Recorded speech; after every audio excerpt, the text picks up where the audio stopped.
So ఇప్పుడు తెలంగాణలో ఏం జరుగుతోంది ఒకసారి చూద్దాం ఈ వీడియో.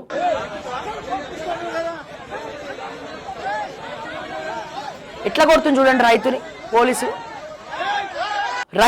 ఒక రైతుని యూరియా కోసం ఎంతమంది వెయిట్ చేస్తున్నారు. ఇక్కడ యూరియా కోసము రైతుని పోలీసులు కొడతా ఉంటే అక్కడ మిగతా వాళ్ళందరూ పోలీసుల మీదకి ఎగబడినీకి వచ్చారు. ఎందుకు కొడుతున్నావు అని చెప్పి వచ్చినారు.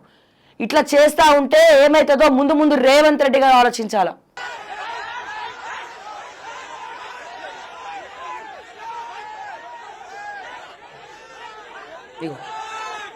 చూడండి వీడియోలు తీయడం స్టార్ట్ చేసినారు. పోలీసులు కొడతా ఉంటే బయటికి గెంటేస్తా ఉంటే అందరు కలిసి నిరసన వ్యక్తం చేసి పోలీసు వాళ్ళ మీదనే ఎగబడతా ఉన్నారు.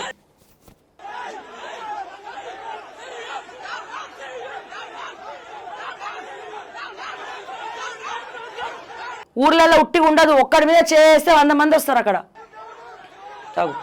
అగో చూడండి.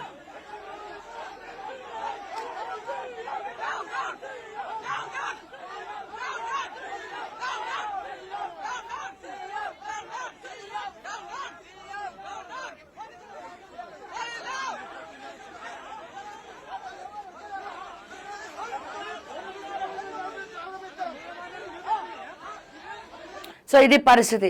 నేను ఎందుకు ఈ వీడియో చూపిస్తున్నా అంటే మరో నేపాల్ లాగా తెలంగాణ పాపాలు పెంచుకుంటూ పోకండి రేవంత్ రెడ్డి గారు.